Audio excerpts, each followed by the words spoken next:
민주당 부동산 특위가 수도권 주택 공급 방안을 발표했습니다. 송영길표 정책으로 꼽히는 집값의 10% 정도만 내고 거주하는 누구나 집을 인천과 시흥, 파주 등 수도권 6개 지역에 만여 가구를 공급한다는 계획입니다.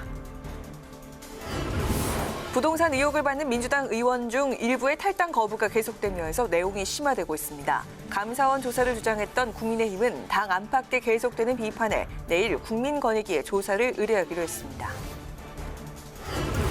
국회 법사위에 출석한 서 국방부 장관이 공군 여부사관 사망 사건의 책임을 통감한다며 거듭 사과했습니다.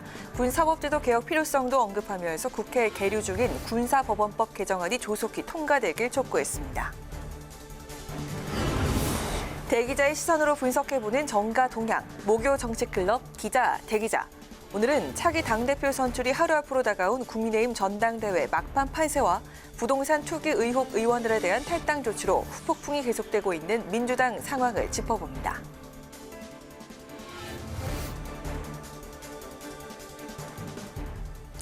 여러분 안녕하십니까? 6월 10일 의정 종합뉴스 뉴스엔 시작하겠습니다. 오늘은 법제사법위원회 중계방송 관계로 조금 늦게 시작합니다. 더불어민주당이 오늘 수도권에 추가 주택 공급 대책을 발표했습니다. 인천을 비롯한 경기도 지역 6곳에 누구나 집 1만여 호를 공급하고 내년부터 분양을 추진하기로 했습니다. 민주당은 정부 서울시와 함께 TF를 구성해 서울도심 복합개발부지 발굴 등 앞으로도 주택 공급 물량을 늘릴 계획입니다. 김희연 기자가 보도합니다. 더불어민주당 송영길 대표가 인천시장 당시 도입한 누구나 집은 내 집 마련의 꿈이 실제 이루어지도록 한다는 데 초점을 맞춘 임대주택 모델입니다. 누구나 집 5.0은 신혼부부 및 생애 최초 주택 구입자가 집값의 6에서 16%로 10년간 장기 임대 거주한 후 최초 입주 시 가격으로 분양받을 수 있도록 설계되었습니다. 박 간사는 또 과거 시행사가 주택개발 이익을 독점하던 구조를 혁파하고 집주인과 임차인도 개발 이익을 공유할 수 있도록 한 이익 공유형 주택이라고 덧붙였습니다.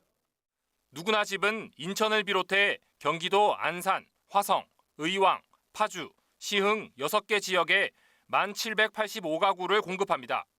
누구나 집은 임대료 5% 이내 인상, 청년과 신혼부부와 같은 무주택자 우선 공급 등의 요건으로 공공지원 민간임대 방식으로 공급되는데 하반기에 사업자를 선정하고 내년 초부터 분양을 추진할 계획입니다. 사업 시행자의 책임성도 강화했는데 집값이 하락할 경우 시행사는 분양 전환 때까지 투자금과 시행사 이익을 회수하지 않고 일부를 충당해 집값 하락을 막도록 했습니다. 다만 이 같은 시행사 우선 부담 조치에 사업 참여율이 떨어지는 건 아닌지 우려의 목소리도 나옵니다. 민주당은 다른 10개 지역에서도 지자체와 협의해 올해 안에 누구나 집 시범 사업을 확대할 방침입니다. 또 화성 동탄 2지구와 양주 회천, 파주 운정 3지구, 평택 고덕까지 2기 신도시 4개 지구의 유보용지 중 3분의 1을 주택용지로 활용해 5,800여 가구를 공급하고 내년 중에 사전 청약을 진행할 계획입니다. 유보용지를 활용하려면 지역 주민들의 협조가 필수적인데 과천청사 유유부지 주택 공급 계획이 지역 주민의 반발로 무산된 사례를 보면 2기 신도시 추가 주택 공급이 계획대로 이뤄질지 미지수입니다. 민주당은 2사 부동산 대책 후속 조치로 올해부터 10년 동안 전국에 연평균 56만 호를 지속적으로 공급할 계획입니다. 민주당은 기존의 당내 부동산 특위를 해체하는 대신 공급 관련 TF를 만들고 정부와 서울시내 부동산 관련 TF와 주택 공급을 협의할 예정입니다. 이 세 태스크포스가 함께 긴밀히 협의하면서 구체적으로 시민들이 피부에 닿을 수 있는 공급 프로그램을 가시적으로 만들어서 매월 2차례씩 발표하고자 합니다. 민주당은 우선적으로 이번 달 말에 서울시와 협의해 서울 도심 내 복합개발 부지 발굴과 주택 공급 방안을 발표할 계획입니다. 국회 방송 김희연입니다. 부동산 투기 의혹 조사를 놓고 여야 정치권은 뒤숭숭한 분위기입니다. 민주당은 탈당 권유 결정 이후 내홍을 겪는 가운데 국민의힘을 향해서 감사원에 의뢰한 조사를 권익위로 이첩할 것을 촉구했습니다. 국민의힘은 당 안팎의 비판이 이어지자 결국 권익위원회로 조사를 의뢰하기로 했습니다. 김세정 기자의 보도입니다.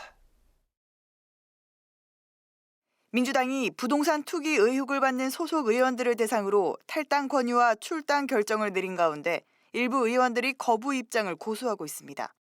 업무상 비밀 의혹을 받는 김한정 의원은 국회에서 기자회견을 열어 당 지도부에 강한 불만을 드러냈습니다.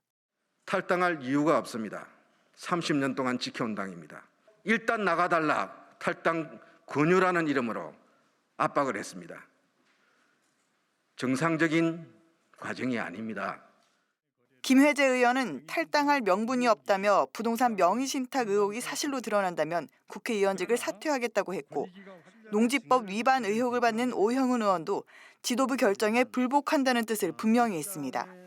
일부 의원들의 거센 반발에 송영길 대표는 선당 후사를 당부하며 지도부 결정에 따라줄 것을 재차 읍소했습니다.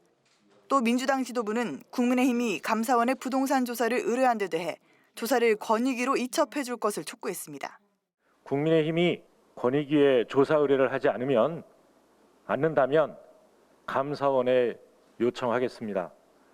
감사원에 접수된 전수조사 의뢰 사건을 국민권익위로 이첩해 주시기 바랍니다. 국민의힘 지도부는 권익위 조사 신뢰성에 여전히 의구심을 갖고 있지만 당 안팎의 비판이 점차 커지자 결국 권익위에 조사를 의뢰하기로 했습니다.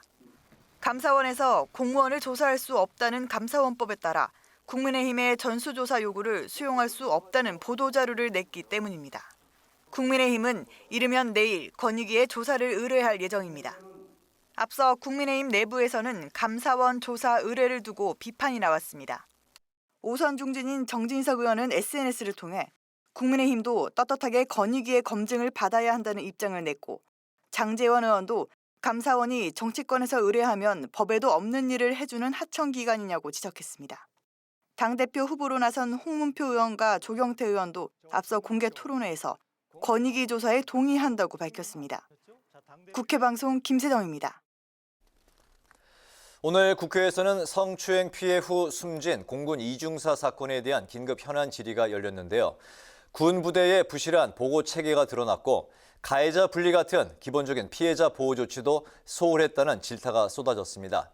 사건 은폐 무마 시도를 막기 위해서 군사개정법을 개정해야 한다는 주장도 이어졌는데 서욱 국방부 장관은 필요성에 동의했습니다.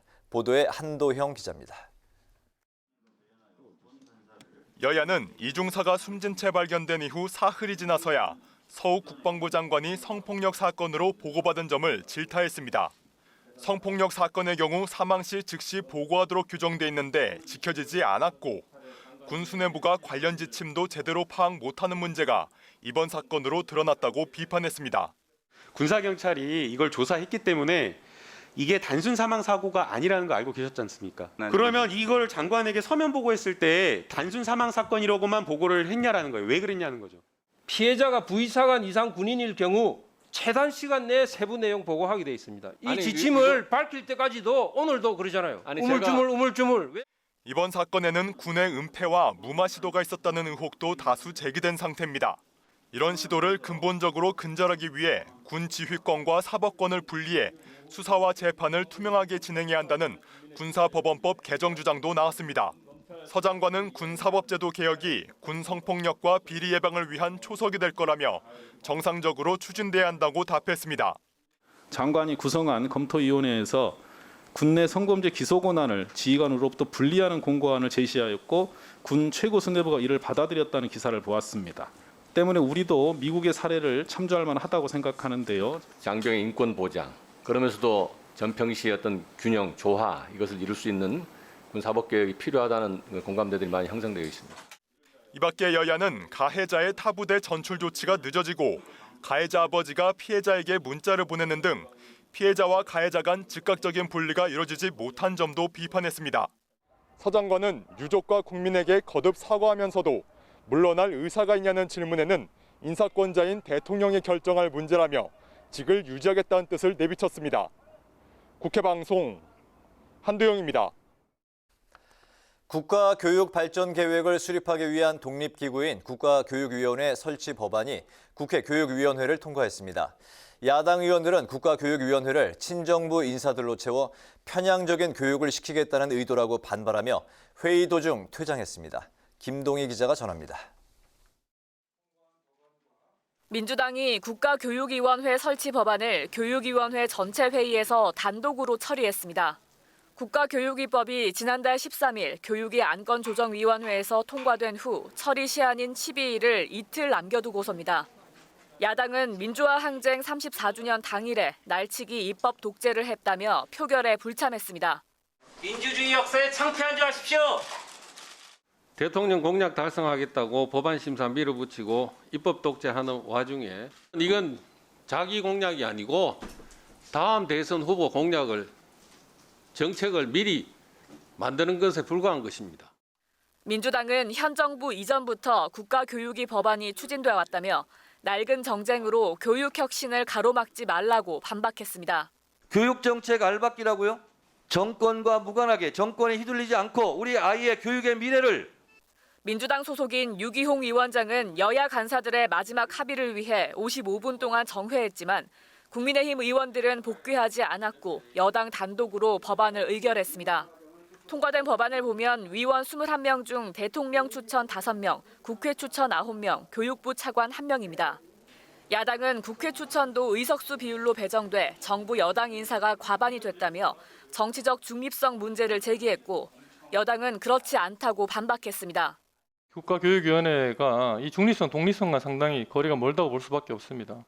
21명을 임명하는데 정부 여당이 과반수 이상을 차지할 수밖에 없는 구조입니다. 위원 중에 국회 추천의 비중을 21명 중 8명에서 9명으로 늘렸고요. 특정 직능 분야가 30% 이상 차지할 수 없도록 규정하고 있습니다.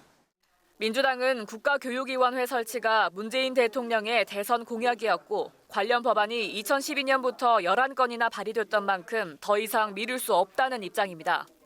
반면 국민의힘은 친정부 인사들로 위원회를 구성해 다음 정권의 교육 정책에까지 영향을 미치겠다는 의도라고 반발하고 있습니다.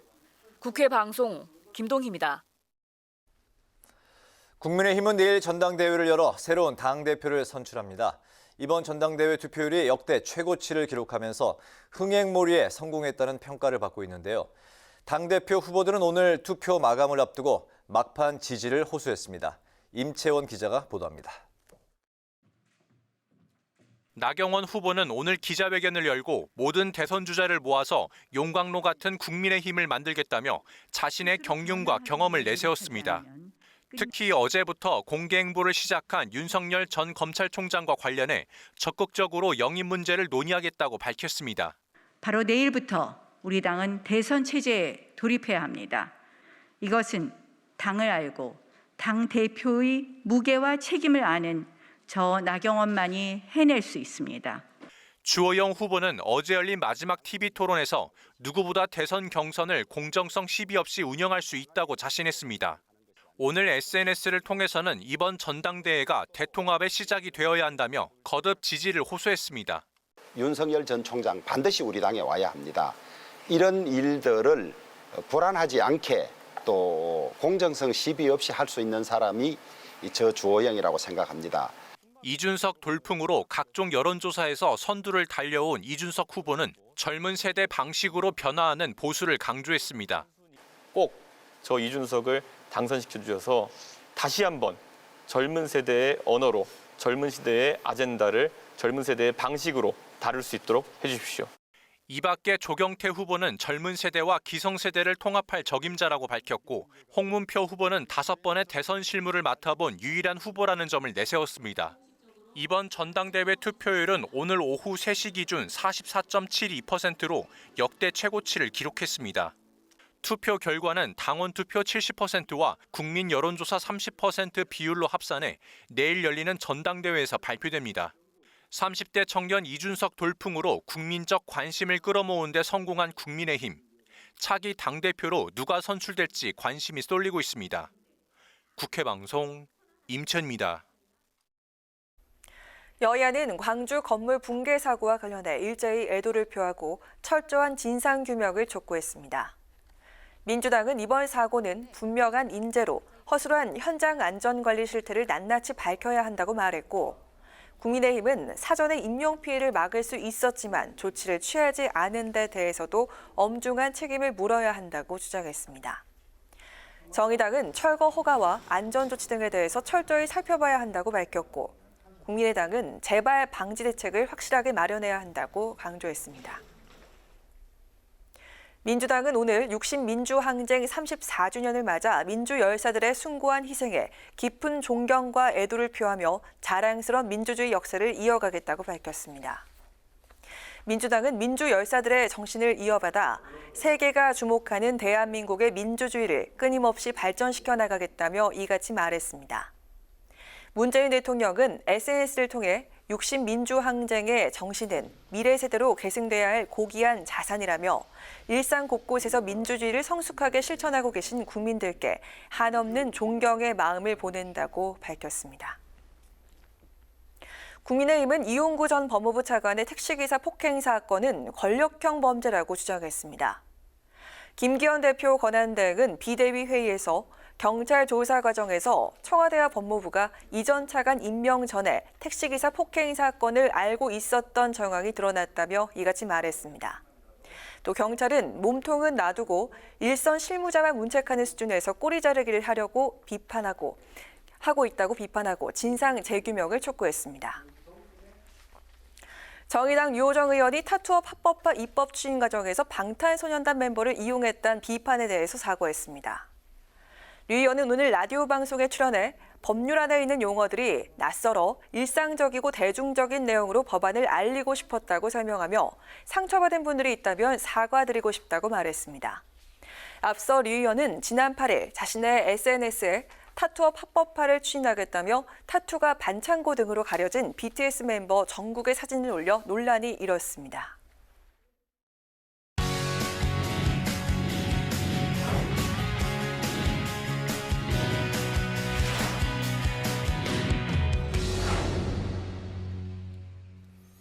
네, 오늘 이슈 분석 박지영 기자와 함께합니다. 박 기자, 어서 오십시오. 네. 윤석열 전 검찰총장 오늘 나온 한 여론조사 결과를 보니까 그 차기 대권 주자 중에서 여전히 그 여론조사 1위를 달리고 있네요. 네, 그렇습니다. 그 윤석열 전 검찰총장 오늘 발표된 여론조사에서도 1위를 차지했습니다. 그 여론조사 업체 리얼미터의 조사 결과인데요. 네. 그 윤 전 총장의 지지율 35.1%로 최고치를 기록을 했고요. 여권 대선 주자 중 선두를 달리고 있는 이재명 경기도지사는 23.1%로 그 뒤를 이었습니다. 리얼미터가 5월 말 2주 전에 조사한 결과에서도 1위 순위에 변동이 없지만요. 지지율 격차는 다소 많이 벌어졌는데요. 2주 전에는 윤 전 총장과 이 지사의 지지율 격차가 5% 정도였는데 이번 조사에서는 격차가 12%로 두 자릿수대로 벌어졌습니다. 이를 두고 윤 전 총장의 최근 행보가 언론에 노출이 되면서 지지율 상승 효과를 본 것 아니냐라는 이제 분석이 나오고 있는데요. 네. 윤 전 총장 그 호국 보훈의 달을 맞아서 지난 주말 국립현충원을 방문을 했고 또 이제 국민의힘 의원들이 잇따라 만났다는 그런 소식들이 언론에 통해 알려졌습니다. 네. 근데 이제 뭐 여론조사 기관에 따라서 또 이재명 지사가 1위로 나오기도 해서 이 추이는 좀 더 이제 지켜봐야 될 것 같네요. 어쨌든 그 윤석열 전 검찰총장이 어제 이 퇴임 후 첫 공개 행보를 해서 또 상당한 주목을 받았죠. 네, 그렇습니다. 이제 어제 독립운동가인 그 우당 이회연 선생 기념관 그 개관식 행사에 참석을 했는데요. 네. 그동안 이제 윤 전 총장이 이제 직접적인 메시지를 내놓은 게 없다 보니까 그 윤 전 총장 입을 통해서 듣기 위한 취재 열기가 상당히 뜨거웠습니다. 저도 이제 어제 현장에 좀 있었는데 네. 그 윤 전 총장의 그 발걸음을 떼기조차가 굉장히 힘든 상황이었는데 기자들이 윤 전 총장을 에워싸고 수많은 질문을 쏟아냈지만 그 속 시원한 답변을 듣지 못했습니다.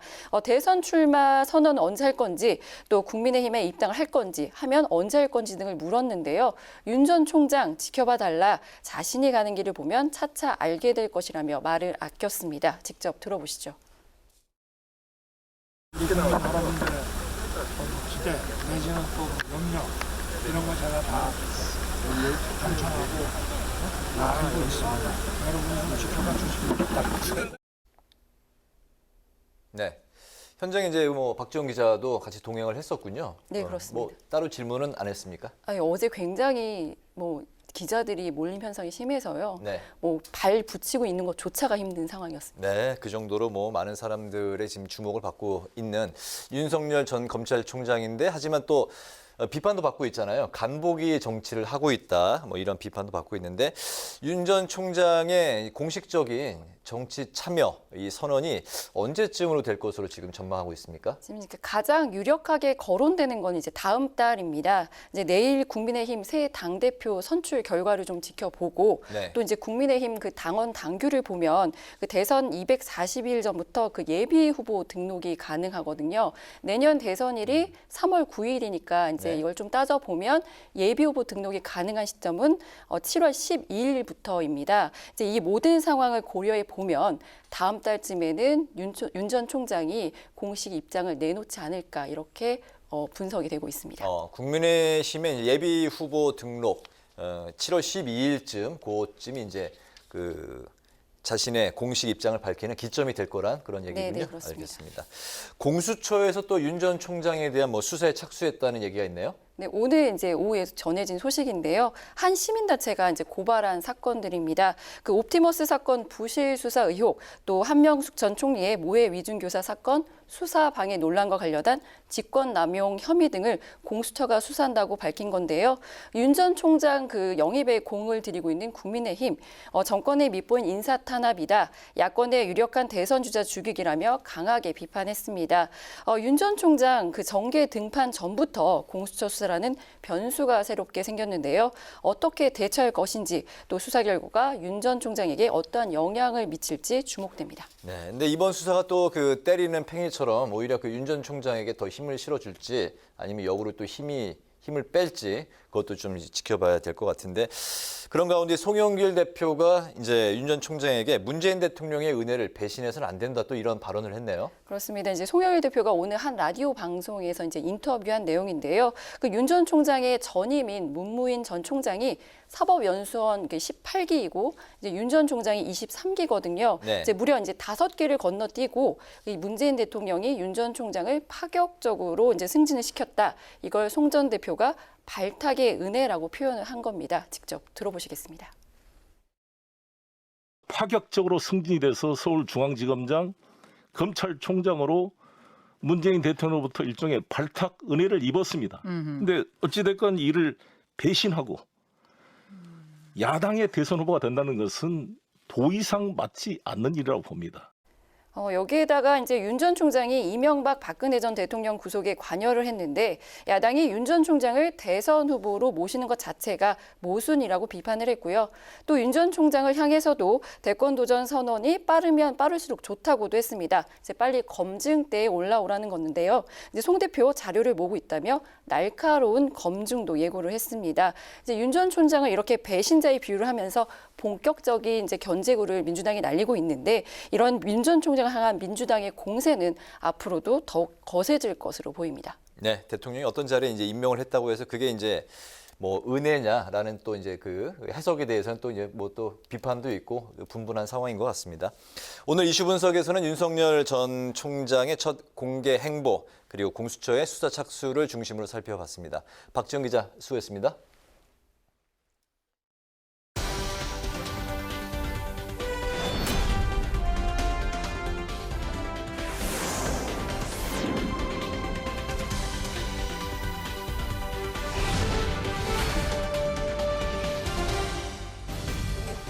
강아랑의 정치톡 시간입니다. 6월 10일 사람들의 시선을 끈 정치 뉴스 만나보시죠.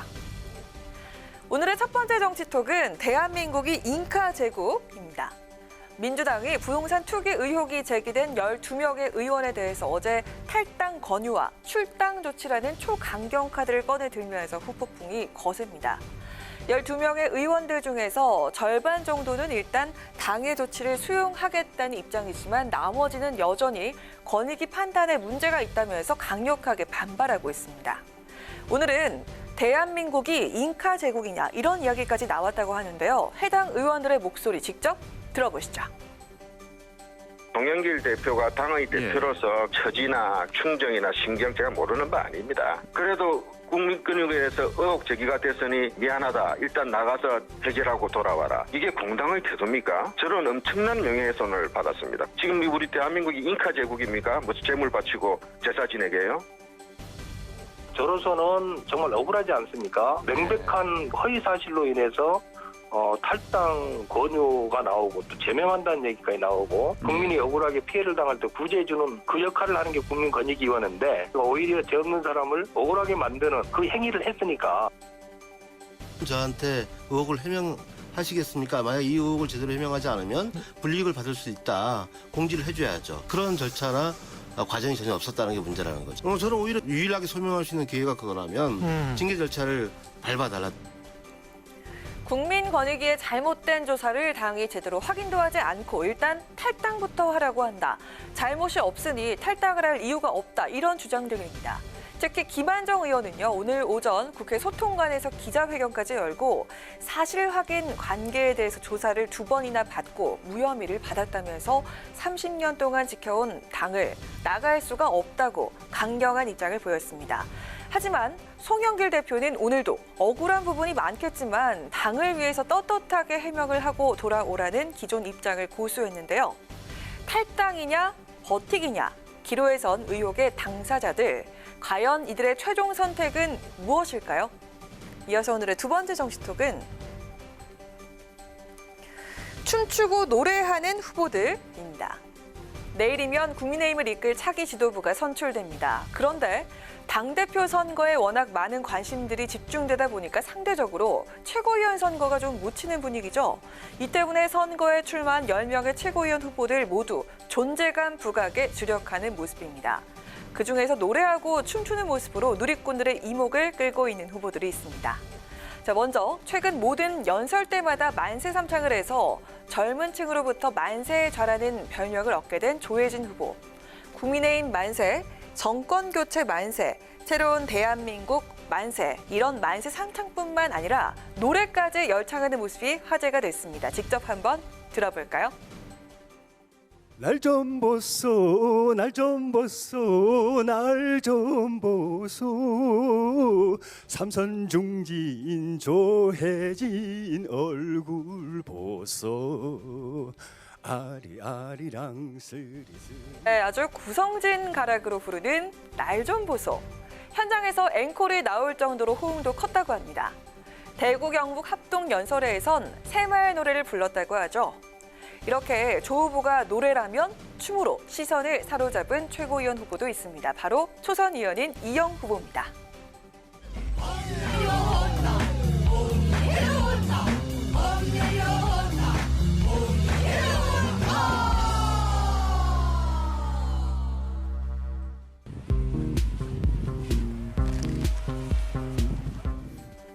네, 어떠세요? 이달치 밴드의 범 내려온다에 맞춰서 춤추는 이 영상 때문에 이영 후보는 이른바 찐누나로 흥행몰이를 하고 있다고 합니다. 국민들의 관심을 집중시키기 위해서 춤추고 노래하는 모습까지 보이면서 셀프 홍보에 나선 국민의힘 최고위원 후보들. 내일 최종적으로 당원과 국민들의 선택을 받게 될 이 4명의 당선자는 과연 누가 될까요? 지금까지 강아랑의 정치톡이었습니다.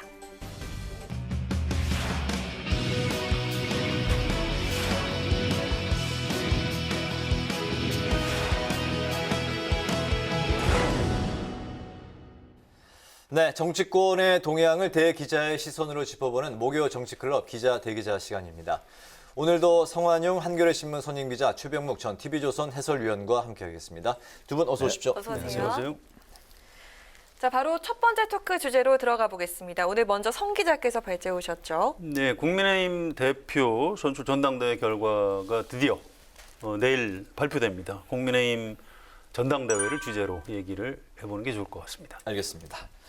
말씀하신 대로 내일 그 국민의힘 전당대회가 열리는데 최종 투표율이 50%에 육박할 것으로 지금 예측이 되고 있는데 이런 정도의 그 기록적인 투표율 두 분이 이제 보시기에는 이준석 대 중진 중에 어느 쪽에 더 유리하게 작용을 할 것으로 판단하시는지요? 그래서 투표율이 과거하고 좀 비교를 해봐야 되는데요. 지금 50%에 육박하는데 홍준표, 황교안 이런 분들이 그 자유한국당 대표가 될 때 투표율이 한 25%. 거의 뭐 2배로 치솟고 있는 거죠. 근데 저도 이제 궁금해서 좀 물어봤는데요. 이게 두 가지가 다 있다고 합니다. 이를테면 그 대구 경북을 중심으로 좀 50대 이상 고연령층 당원들이 한번 좀 엎어보자. 우리 준석이 한번 화끈하게 밀어주자. 이런 바람이 확실히 있다고 합니다. 네. 또 동시에 이제 의원들하고 뭐 이렇게 당협위원장들의 이른바 오다라고 하죠. 이제 조직 가동이 또 되고 있다고 그래요. 그 두 가지가 상승 효과를 일으켜서 지금 투표율이 올라가고 있다고 합니다. 그래서 투표율 높은 게 꼭 어느 한쪽에 뭐 유리하게 작용한다 이렇게 이제 결론을 내리기는 좀 어려울 것 같아요. 근데 참고로 국민의힘에서 좀 당직을 오래 했던 분 얘기는 근데 여론조사에 나타나는 것하고 일치하기는 어려울 것이다. 그러니까 과거에도 그냥 일반 국민 상대 여론조사에서 20%포인트 정도 격차가 나는 거는 엎어지기도 했다고 합니다. 그런 전례가 있다고 그래요. 네.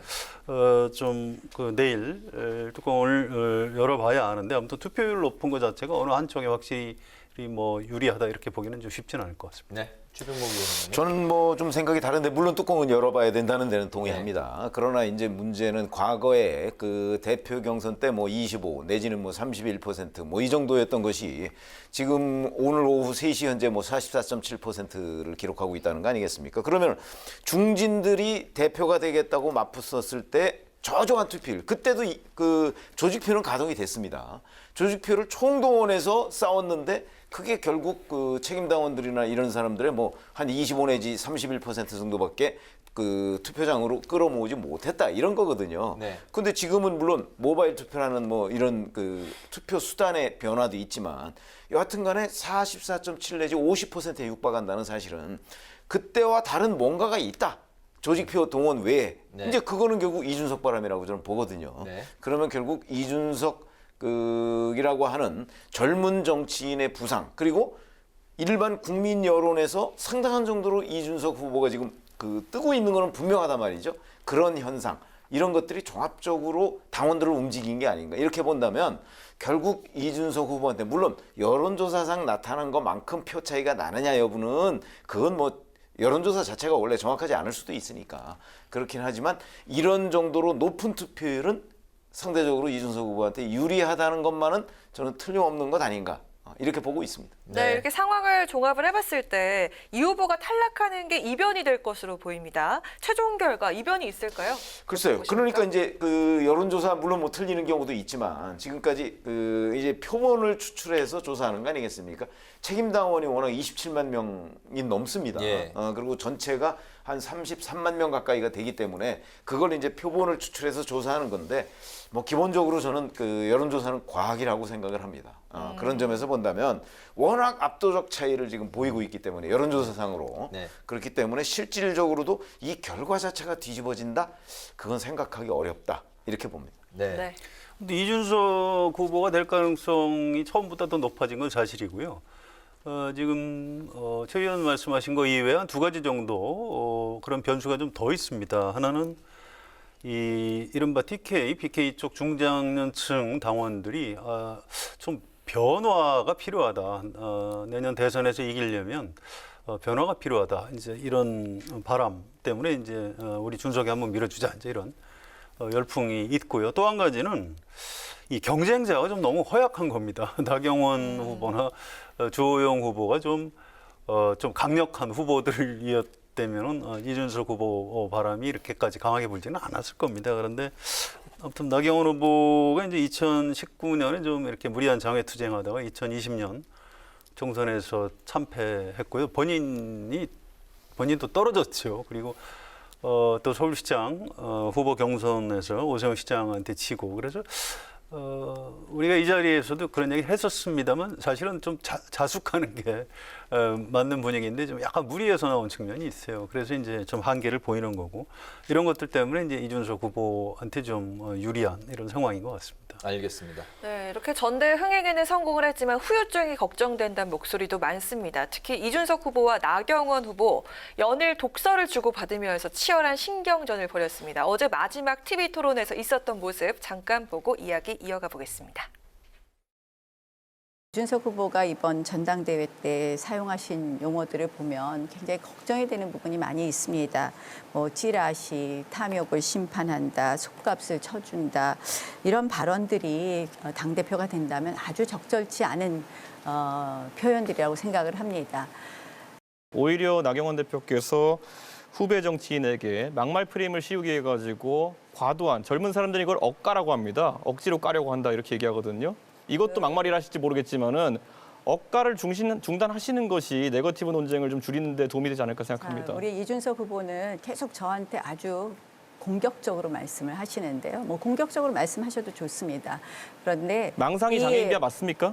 자, 그거 왜 물고 들어가는 거 잘 알고 있습니다. 아니, 본인이 말씀하신 거잖아요. 장애인 비하뿐만 아니라 우리가 같은 편끼리 네. 그런 언어를 쓰는 것이 맞을까요? 네, 지금 이제 들어본 것처럼 뭐 여러 가지 그 독설들이 이어지는 네. 상황입니다. 네. 특히 이제 이준석, 나경원 후보 간의 이제 독설이 이제 뭐 상당히 했는데, 저도 이제 뭐 방송을 이제 많이 하면서 TV를 비춰진 그 모습들을 보면 이게 단순히 흥행을 위한 건지 아니면 정말 감정이 실린 언사들인지 이제 분별을 좀 할 수 있을 것 같은데, 이게 과연 전당대회가 끝나고 나서 두 사람 간에 이런 이 후유증이 없을 것인지 치유가 될 것인지. 왜냐하면 그 예전에 2010년 안상수, 홍준표 그리고 2014년 김무성, 서청원 후보 같은 경우도 전당대회가 끝나고 후유증이 이제 계속 뭐 상당히 길어졌었는데요. 두 분은 이번 TV 토론 또 전당대회 그 과정 쭉 지켜보셨는데 어떻게 생각하십니까? 그때하고는 좀 달라요. 그러니까 어떻게 다르냐면 그때는 약간 당내 어떤 계파 내지 세력 간의 대결입니다. 그래서 어느 한쪽이 대표가 돼도 다른 떨어진 데서 좀 흔들기를 하는 겁니다. 그런 전략이 굉장히 많은데 이번에는 좀 달라요. 그러니까 이준석 후보나 나경원 후보가 어떤 당내 어떤 특정한 계파를 대리하는 것이냐, 저는 그건 동의하기 어렵습니다. 그래서 개인적으로 감정들은 남겠죠. 그렇지만 나경원 후보가 저는 흔쾌히 만약에 진다면, 나경원 후보가 진다면 흔쾌히 승복하리라고 보고요. 반대로 나경원 후보가 이제 역전을 해서 당선이 되더라도 이준석 후보가 흔쾌히 승복을 할 겁니다. 그런 건 뭐 걱정을 안 하는데, 저는 다만 이준석 후보가 당대표가 된다면 과연 얼마나 대표를 잘 좀 할 수 있는 어떤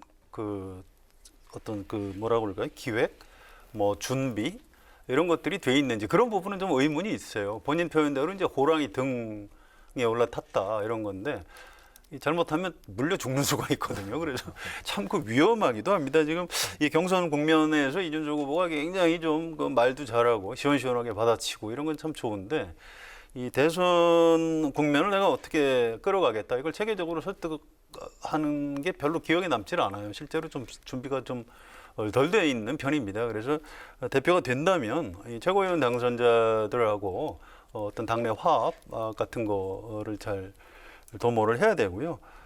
지금 자기한테 대표가 되는 것 자체가 뭐 기회이기도 하지만 또 위기일 수도 있습니다. 그래서 지금보다는 좀 차분하게 이렇게 좀 준비를 좀 해가야 될 것 같습니다. 네. 이준석 후보로서는 사실 딜레마죠.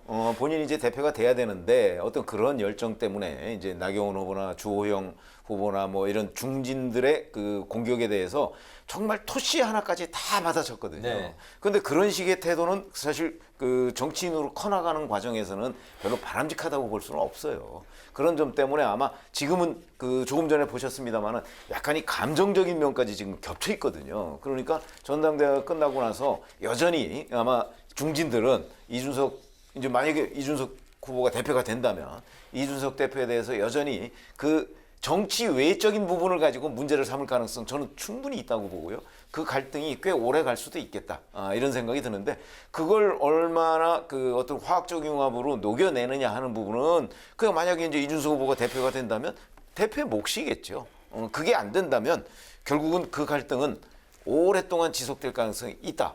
아까 말씀하셨듯이 예를 들어서 안상수, 홍준표, 뭐 김무성, 서청원, 그분들 지금까지도 별로 사이가 서먹서먹합니다. 그럴 정도로 그 후유증이 올해 아주 길게 가고 있는데, 지금도 결국은 뭐 새 대표가 되는 사람이 그 화해의 손길을 제대로 내밀지 않았을 경우에는 이것도 굉장히 오래 갈 수밖에 없는 구조다.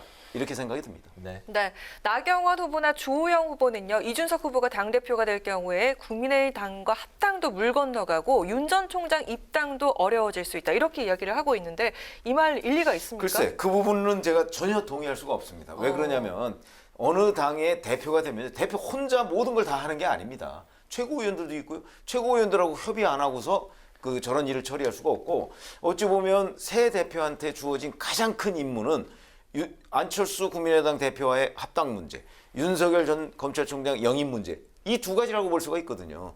그러니까 그 얘기는 한마디로 얘기하면 내년 대선 정권 교체의 가능성 이걸 보고서 지금 국민의힘의 책임 당원들이나 당원들이 이준석 후보를 대표로 밀었는데 이준석 후보가 자기 개인적인 뭐 유불리 또는 뭐 유승민 전 의원과의 뭐 친소 관계 뭐 이런 것 때문에 그걸 게을리한다? 저는 있을 수 없고 만약에 그런 식이 된다면 국민의힘은 뭐 거의 아마 그 문제로 어마어마한 후폭풍과 갈등에 휩싸일 가능성이 있기 때문에 아마 이준석 후보는 그런 점을 누구보다 잘 알고 있으리라 이렇게 생각을 합니다. 네. 이렇게 보시면 될 것 같아요. 그전에는 유승민 전 의원이 이준석 후보보다 더 좀 셌습니다.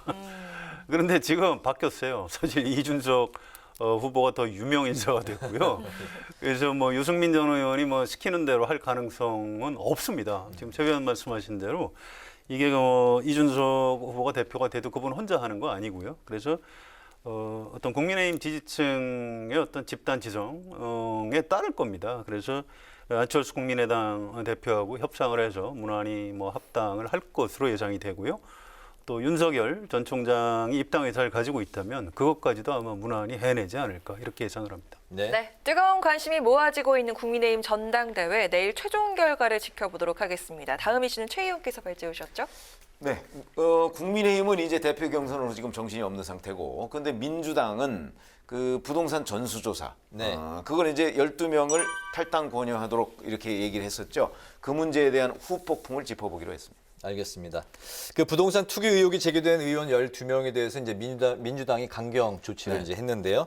탈당 권유와 출당 조치를 했는데 일단 그 절반은 당의 조치를 수용을 했고 이제 절반은 이제 강력 반발하고 있는 이런 상황인데 당 지도부의 이런 초강경 조치가 민심을 얻는데 어느 정도 작용을 할지 어떻게 보고 계십니까? 저는 일단 그 굉장히 강력한 예상을 벗어난 강력한 조치라는 점에서는 민심에 지금 민심을 얻는다 말씀을 하셨는데 네. 그거는 저는 상당한 정도로 호응을 했다고 봅니다.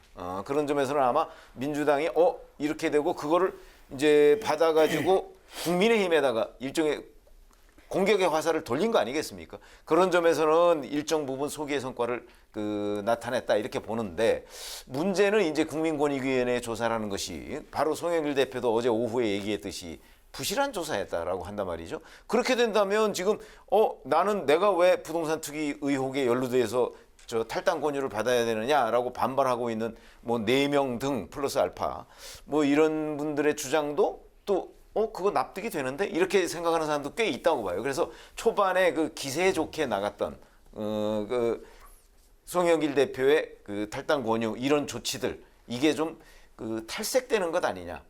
이렇게 되면 민심의 호응도도 좀 줄어드는 것 아니냐. 이런 생각이 듭니다. 네. 이 정치라는 게 이 법률이나 이런 거 도덕하고 좀 다른 측면이 있습니다. 법률에서의 뭐 유죄다 무죄다 또 어느 쪽이 옳다 그러다 이렇게 얘기할 수 있는 거죠. 정치에서는 어떤 흐름인 것 같아요. 민심을 얻기 위해서 누가 주도권을 좀 행사하느냐. 근데 그동안 민주당에서 이제 우리 아까 일부에서 얘기했던 이준석 돌풍 때문에 굉장히 고민들을 많이 했어요. 온통 정치 뉴스가 이준석밖에 없고. 그런데 이제 조국 전 장관에 대한 그 사과를 송영길 대표가 했고요. 또 이제 부동산 투기 의혹, 물론 당사자들은 굉장히 억울하지요. 억울한 사람도 많이 있습니다. 그런데 어쨌든 그 민심을 얻기 위해서 지금 문재인 정부하고 더불어민주당의 가장 취약점인 내로남불을 좀 극복하겠다. 그래서 거의 뭐 생사를 뜯어내는 것 같은 지금 그 고통을 참아가면서 이렇게 던진 거죠. 그 바람에 지금 갑자기 정치 뉴스의 중심이 민주당 쪽으로 좀 일부 좀 이동을 한 측면이 있습니다. 네. 그래서 굉장히 좀 잘했다 뭐 이렇게 평가할 수밖에 없고요. 그 내부의 민주당 의원들도 송영길 대표가 좀 무리를 했지만 어쨌든 어금니 꽉 깨물고 좀 뭐 잘했다 이런 평가가 좀 많은 것 같습니다. 네. 일단 특수본이 건의기 결과를 넘겨받아서 수사에 착수했습니다. 우상호 의원 같은 경우에는 포천시에서 불법이 없다고 결론을 내렸고요. 양이원영 그리고 김한정 의원의 경우에는 지난달 특수본에서 이미 무혐의로 불입건 결론을 내린 바가 있습니다. 또 송영길 대표는요, 어제 건의기 조사를 부실 조사로 언급을 하기도 했는데 건의기 조사 결과가 특수본 수사에서 바뀔 가능성도 있다고 보십니까? 물론 있죠. 이게 부동산 기하고 투자하고 무슨 차이가 있다고 생각하세요? 쉽지 않습니다. 이게 건의기 조사 결과하고 이제 특수본 수사 결과가 차이가 날 거고요. 또 특수본에서 기소 의견으로 해서 재판까지 가도 재판에서 무죄가 나오는 게 많을 겁니다. 참 쉽진 않은 문제예요. 근데 제가 아까 처음에 말씀드렸듯이 이건 꼭 합법 불법의 영역이 아닙니다. 일단 화가 나 있잖아요. 우리 그 민심이 LH 사태 때문에 얼마나 지금 고통을 그때 받았고 지금도 받고 있는 겁니다. 그래서 민주당에서 이건 탈당 권유가 이제 징계가 아니거든요. 정치적인 조처죠. 그래서 당사자들한테도 좀 양해를 해달라 이렇게 얘기를 하고 있는 거고요. 좀 불가피한 측면이 있는 것 같습니다. 네. 그렇죠. 뭐 그렇긴 하지만 그러면 이 국민권익위원회에서 지금 원래부터 조사에 한계가 있습니다. 뭐 강제조사권이 있는 것도 아니지 않습니까? 그리고 본인들의 소명을 좀 덜 들은 것 같은 느낌이 많아요. 지금 본인들은 소명을 하지도 않았다고 지금 얘기를 하고 있지 않습니까? 그렇다면 당초부터 국민권익위원회에다가 전수조사를 맡긴 것 자체가 잘못된 것 아닌가 싶은 생각이 들고요. 지금 얘기하셨듯이 경찰이나 뭐 검찰로 만약에 넘어간다면 과거에 우리가 손혜원 전 의원 사건을 한번 염두에 둘 필요가 있어요. 이게 투기냐 투자냐. 아직도 사실은 본인은 투자라고 지금 주장을 하고 있잖아요. 그런데 이런 것처럼 그 경계가 참 애매해요. 그런데 이걸 가지고 국민권익위원회에서 제대로 조사도 안 한 상태에서 지금 경찰 특수본에서 이걸 다시 들여다본다? 자칫 잘못하면 국민권익위원회의 조사 결과 자체가 형해화될 가능성도 있습니다. 그런 점에서 이게 지금 아무리 뭐 법률과 정치 영역이 다르다고는 하지만 그렇게 된다면 결국 송영길 대표가 국민권익위원회를 도구로 이용해서 뭔가 정치적 행위에 국민권익위를 이용했다 또 이런 비판을 받을 소지도 있거든요. 그래서 이게 지금 참 아슬아슬한 장면이다. 저는 이런 생각이 듭니다. 네, 민주당 지도부는요, 일단 탈당을 하고 나중에 수사 결과 문제가 없으면 그때 복당을 하라면서 설득을 하고 있는데 만약 끝까지 탈당을 거부할 경우에 제명 절차를 거칠 가능성도 있을까요? 저는 못한다고 봅니다. 그거 이제 징계로 실제로 들어가면 이제 따져야 되는데 그렇게 해서 징계를 할 수 있을까요? 굉장히 무리한 거고요.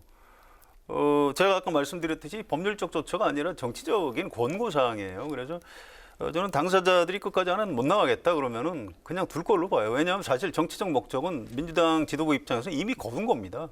그걸 다시 징계까지 몰고 가서 이게 옳다 그러다로 이렇게 갈 필요가 없는 거죠. 지금 민주당 지도부가 그렇게 바보 같은 사람들은 아니거든요. 그렇군요. 네. 근데 여하튼 이게 나중에 용두사미로 끝난다. 예를 들어서 뭐 한 달이 지났는데도 여전히 탈당 권유에 의해서 탈당한 사람이 뭐 몇 사람 정도고 반발한 사람은 그대로 다 당에 남아 있다. 이러면 이제 당초에 이 징계 조치가 과연 합당했느냐. 그러니까 탈당 권유나 출당 조치가 합당했느냐는 논란에 휩싸이게 되죠. 그렇게 되면 송영길 대표가 또 약간 곤혹스러운 측면, 그동안에 벌어놓은 그 어떤 당 지지나 이런 것들을 다시 또 까먹을 가능성도 저는 있다고 봅니다. 네, 마지막으로 두 분의 한 줄 논평. 다음 진행해 주시죠. 죄송합니다. 질문 하나가 이제 하나 더 남아 있네요. 조금 전 이제 권익위 조사에 대해서 이제 의문을 이제 뭐 제기를 하셨는데 그런데 이제 현재 상황은 비교섭 단체 5개 정당도 권익위에 이제 전수조사를 이제 의뢰한 상황이고 유독 이제 국민의힘만 이제 감사원 조사를 이제 고수하다가 감사원이 조사 불가 이제 통보를 했고 그리고 결국 내일 국민의힘도 권익위에 전수조사를 의뢰하겠다고 이제 입장을 이제 바꾼 상황입니다. 국민의힘의 어떻게 보면 이제 오락가락 이제 이런 행보인데 일련의 이런 과정 어떻게 이제 보셨는지요? 뭐 오락가락이라고 하기는 좀 어렵죠. 왜 그러냐면 국민권익위원장이 민주당 국회의원 출신이다 보니까 좀 못 믿겠다 이런 거 아니겠습니까? 그러니까 조금 더 중립적인 기관, 그게 감사원이 아니겠는가? 근데 이제 법률 검토도 제대로 안 하고서 감사원에 의뢰하겠다 이제 이런 것들이 패착이라고 보여지고요. 그리고 우선 이제 결국은 국민권익위원회로 이제 갈 수밖에 없는 상황인데 이건 여론에 몰려서 그 결정을 하다 보니까 결국 그쪽으로 가게 됐다 이렇게 보는데, 자 그러면 이제 송영길 대표도 부실 조사라고 했는데 네. 만약에 국민권익위원회에서 그 국민의힘 의원들에 대해서 뭐 어느 정도의 결과를 내놓을지 모르겠으나 그 결과에 따라서 또 한번 상당한 정도의 그 어떤 논란에 휩싸일 가능성 저는 충분히 있다고 봅니다. 네. 네. 그러니까 이걸 왜 하필 감사원으로 들고 갔을까요? 나 참 알 수가 없는 게요. 이게 최재형 감사원장을 굉장히 곤란하게 만드는 겁니다. 지금 윤석열 전 총장 말고 또 우리가 또 대선 주자를 만든다면 뭐 지금 감사원장, 최재형 감사원장이다 이런 얘기를 하면서 아니 우리를 좀 조사해 주십시오. 그 일반 국민 눈으로 보기에는 저 사람들은 자기들이 대선 주자로 모시려던 사람 그 기관장으로 있는 그 기관으로 가지고 가면 좀 봐줄 것 같으니까 저러나 보다. 얼마나 부동산 투기를 많이 했으면 저럴까. 이제 이렇게 오해를 자초를 한 거죠. 그래서 이제 불과 하루 만에 이렇게 정상으로 돌아왔는데 이건 어쩔 수가 없어요. 처음부터 이 국회 안에서 여야가 합의해서 뭐 특검을 한다든가 아니면 특별조사기관을 만들어서 처음부터 했으면 좋았는데 그때 이제 왜 그랬는지 모르겠어요. 국민의힘에서 하여튼 완강히 거부했습니다. 그러다 보니까 이제 민주당이 선제적으로 국민권익위원회를 선택을 했고요. 지금 그 대가를 지금 이런 식으로 치르고 있는 건데 최 의원 말씀하신 대로 국민권익위원회에서 발표하면 또 한번 발칵 아마 뒤집힐 겁니다. 제가 알기로는 이미 언론에 나와 있는 것만 집계를 해봤는데도 국민의힘 쪽에 부동산 투기 의혹을 받을 수 있는 사건 건수, 액수 이게 훨씬 더 많이 있는 걸로 알고 있습니다. 네. 제가 내일부터 휴가를 내서 좀 마음이 급했나 본데 진짜 마지막으로 두 분의 한 줄 논평 마지막으로 한마디씩 듣고 마무리하도록 하겠습니다. 오늘 최 의원님부터 들어볼까요? 어제 여론조사 대선 주자 여론조사 결과를 보면 사실은 민주당의 박용진 의원이 그 여권에서 3위를 했죠. 물론 오차범위 내이긴 하지만 이게 이제 이준석 바람이다. 이준석 바람이 민주당까지 덮쳤다. 이런 해석이 많은데 그 결과로서 여의도에 그 이준석 바람, 세대 교체 바람이 불고 있는 건 아니냐. 지금 이런 분석이 나오고 있어서 제가 이준석 바람에 떨고 있는 여의도 이걸 한 줄로 표현을 하겠습니다. 네. 야당에서는 지금 말씀하신 세대 교체 바람, 또 변화의 바람 이런 것들이 불고 있고요. 또 여당에서도 이제 내로남불을 극복해야 된다. 그래서 조국 사태에 대해서 사과. 또 당내 의원들의 반발을 무릅쓰면서 이제 부동산 투기 의혹이 있는 분들 탈당 요청 이렇게 하고 있죠. 왜 이럴까요? 내년 대통령 선거에서 뭔가 이제 국민의 눈높이에 맞는 혁신과 변화를 해내지 못하면 정권을 잡을 수 없다. 이런 겁니다. 그래서 오늘 제 한 줄 논평, 여야의 혁신 경쟁 아름답다라고 하겠습니다. 네. 오늘 목요 정치클럽 기자 대기자에서는 하루 앞으로 다가온 국민의힘 전당대회 판세 그리고 부동산 투기 의혹 의원들에 대한 탈당 조치로 후폭풍이 계속되고 있는 민주당 상황을 중심으로 살펴봤습니다. 지금까지 최병묵 전 TV조선 해설위원, 성환용 한겨레신문 선임 기자와 함께했습니다. 오늘 두 분 말씀 감사합니다. 네, 고맙습니다. 현재 비구름이 유입되면서 일부 서해안 지역에 비가 내리기 시작했습니다. 밤사이 비가 전국으로 확대되면서 내일까지 제주와 남해안을 중심으로 큰 비가 내리겠습니다. 특히 제주도와 해안가에는 호우 예비특보와 강풍 예비특보가 발효 중입니다. 피해 없도록 주의하시기 바랍니다. 네, 오늘 뉴스에는 여기서 마치겠습니다. 시청해주신 여러분 고맙습니다.